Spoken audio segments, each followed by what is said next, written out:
Hola a todos. Hoy vamos a continuar con el tema que comenzamos a desarrollar la semana anterior y que tiene que ver con la reconstrucción posendodóntica. Cuando vamos a reconstruir un diente endodónticamente tratado, sabemos que hay diferentes aspectos que tenemos que considerar, siendo uno de ellos la preparación endodóntica propiamente dicha. Luego va a haber que analizar aspectos biomecánicos. Después vamos a ver las distintas técnicas reconstructivas y por último los accidentes y fracasos relacionados a las técnicas. Respecto de la preparación endodóntica, ya tuvieron ustedes una clase que tuvo la gentileza de compartir con nosotros la doctora Lorena Thompson, en la que hablamos de la importancia del tratamiento endodóntico y ya a esta altura no nos queda duda que para el éxito de un tratamiento endorrestaurador el primer paso es el tratamiento endodóntico, o sea, un tratamiento endodóntico correctamente realizado. ¿Por qué hablamos de tratamiento endorrestaurador? Porque sabemos que la endodoncia bien hecha sola no sirve y que el tratamiento restaurador bien hecho solo con la endodoncia mal hecha no sirve.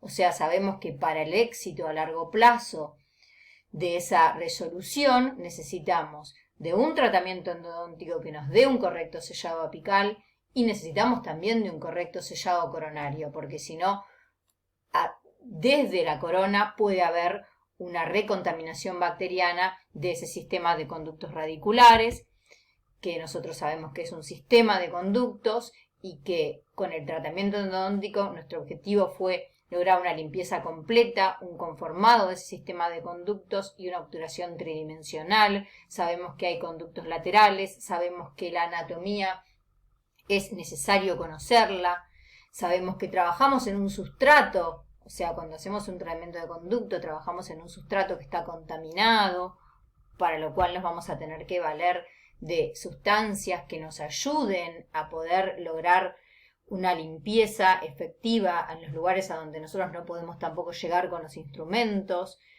Ya saben ustedes cómo se realizan los lavajes, no es el objetivo de esta clase exactamente dar una clase de endodoncia, esto es un repaso.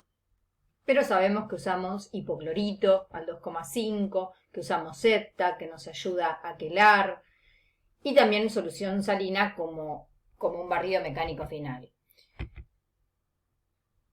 Como habíamos dicho, el sellado coronario es importantísimo. Escuchamos el otro día que a partir del tercer día había estudios que decían que ya comenzaba a haber una contaminación bacteriana, o sea que era importantísimo tener un sellado coronario como situación ideal, hacer ese sellado coronario en el mismo día que se hace el tratamiento endodóntico, cuando el material con el que se obturó el conducto, los selladores todavía no han endurecido y no han contaminado tanto esas paredes del conducto.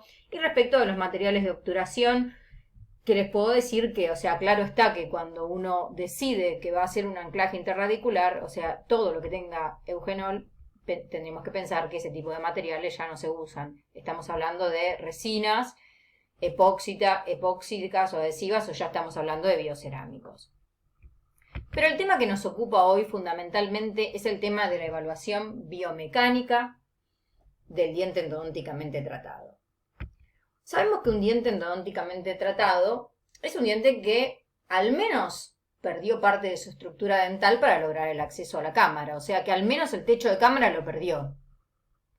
Con lo cual, si perdió parte de estructura, es un diente que algún tipo de debilitamiento ya tiene.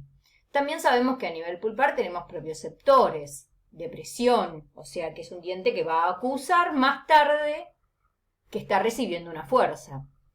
También sabemos que se modifica la elasticidad del periodonto y que tiene una pérdida de hidratación del 9%, que no es algo significativamente importante, pero es un aspecto que también existe. Lo más importante es la pérdida de estructura de diente. Ahora, si vamos a hacer una evaluación biomecánica, tenemos que ver qué ocurre desde el punto de vista biomecánico cuando ese diente va a recibir fuerzas, porque esto es lo que nos importa, o sea, cuando el diente entre en función.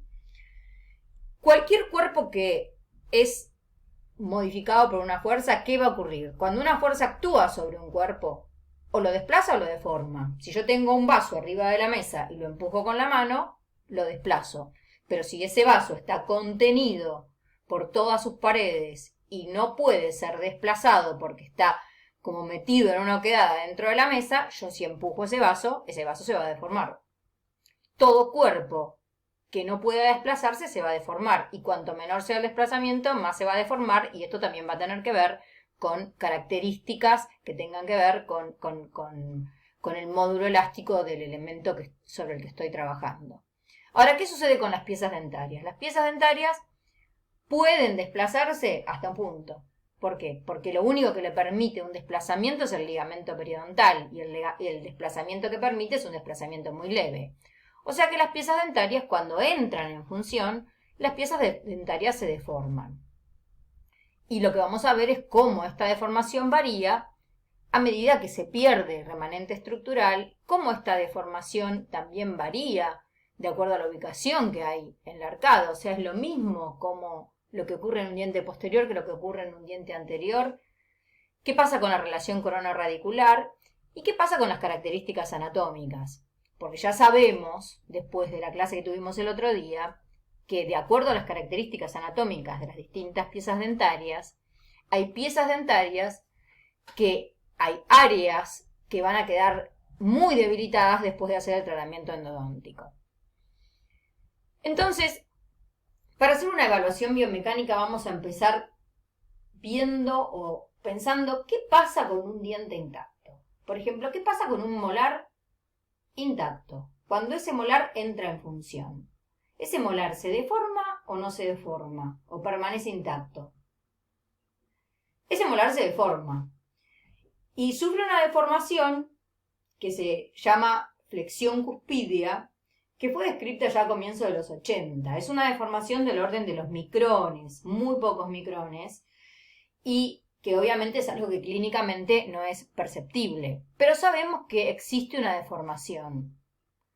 Entonces, si yo les muestro esta imagen y ustedes ven acá una pieza dentaria que recibió un tratamiento endodóntico, que tenía una caries muy profunda por distal, y no sé si llegan a ver ahí que hay una línea de fractura, acá se hizo un tratamiento endodóntico, se colocó un material de restauración provisorio y no se hizo una restauración definitiva.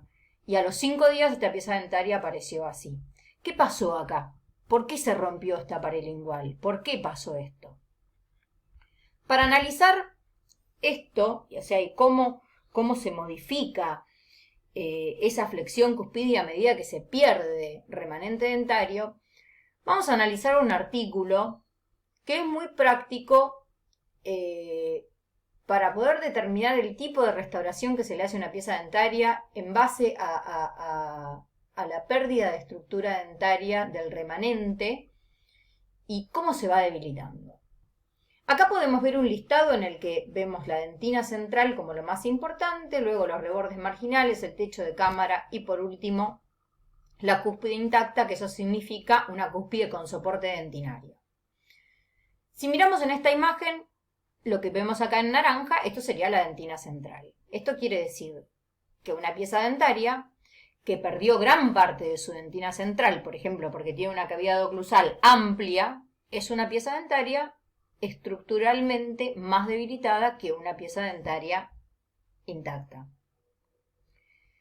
Si yo a la pérdida de esta dentina central le sumo un reborde marginal, esta pieza dentaria va a estar más debilitada todavía. Y si le sumo el otro reborde marginal, va a estar más debilitada todavía. Quiere decir que cuando yo tengo un tipo de cavidad MOD, tengo que prestar mucha atención. ¿Por qué? Porque tengo que ver qué tipo de tratamiento restaurador voy a hacer, porque yo sé que una pieza dentaria que tiene una cavidad MOD perdió la dentina central, que es lo más importante, y los dos rebordes marginales, que es lo que le sigue en importancia. Por lo tanto, la flexión cuspidia de esa pieza dentaria va a estar significativamente incrementada respecto de la flexión cuspidia de una pieza dentaria intacta. Y esto es lo que pasó con este molar. Al haber perdido gran parte de la estructura dentinaria central y el socovado que hay acá bajo esta cúspide lingual, esta flexión cuspidia aumentó y esta pared se fracturó. Y vemos que el techo de cámara está en tercer lugar. Quiere decir que si yo tengo dentina central y tengo rebordes marginales, el hecho de acceder al techo de la cámara pulpar no es un debilitamiento tan importante de la estructura. Seguimos analizando. Si a mí me falta un reborde, pero mantengo la dentina central, que es lo más importante, no va a haber una diferencia significativa respecto del debilitamiento estructural comparado con un diente intacto. Sería una situación como esta, o sea, exclusivamente la pérdida del reborde marginal. Y la pérdida del techo de cámara pulpar, cuando los rebordes marginales están intactos, produce un debilitamiento menor en la estructura que el existente cuando se mantiene el techo de cámara y faltan los dos rebordes. Quiere decir que una pieza dentaria con una cavidad oclusal y que se accedió al techo de cámara, o sea que tiene tratamiento endodóntico, pero conserva sus rebordes, está menos debilitada que una pieza dentaria que no tiene tratamiento endodóntico, pero perdió los dos rebordes. ¿Por qué? Porque la permanencia de los rebordes marginales favorece a que no aumente significativamente esa flexión cuspidia. Acá tenemos otro artículo más en el que podemos ver cómo cuando hay una pérdida del orden de 1/3 de tejido dentinario oclusal, la resistencia a la fractura disminuye un 20%, como si le agregamos un reborde llega al 46%, como si tenemos una cavidad MOD es un 63% de pérdida de la resistencia, y si simplemente hacemos una apertura es un 5%. O sea que es otro artículo más que pasa a sustentar lo mismo que estamos diciendo. Veamos acá una situación clínica, una paciente que se presenta con dolor en la pieza 2.6, una restauración de composite muy chiquitita, perforada, aparentemente muy pequeña, pero miren lo que había abajo, una exposición pulpar directa. Realizamos el tratamiento endodóntico, ahí tienen el cuarto conducto, y procedemos a analizar este remanente estructural. Prácticamente conservamos muchísima dentina central, porque ven que es nada más, esto está limitado a la apertura de la cámara, entonces a nadie se le ocurriría colocar un anclaje acá. Sabemos que con hacer una restauración directa estamos bien, porque esta es una pieza dentaria que ha conservado gran parte de su remanente estructural. Entonces vamos haciendo la resina con una técnica incremental. En general hacemos una base, después hacemos las cúspides individualmente, eso es otro tema, pero bueno, un poco a gusto de cada operador. Y ahí tenemos la restauración terminada.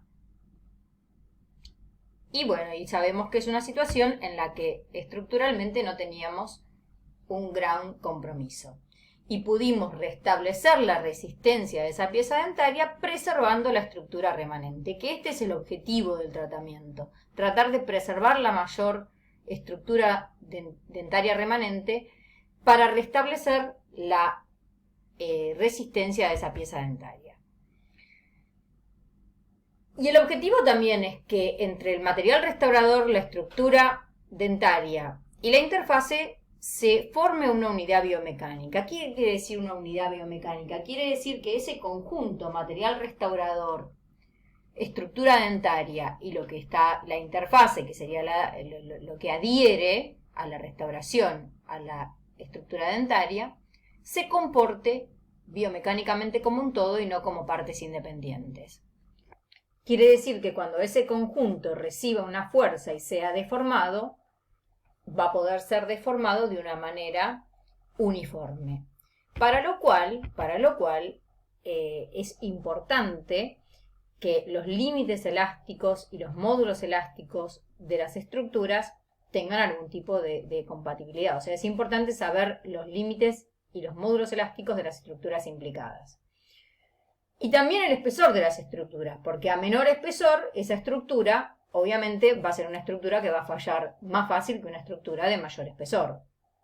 Quiere decir que yo tengo que conocer el módulo elástico del tejido dentario, del material restaurador y del medio de fijación implicado.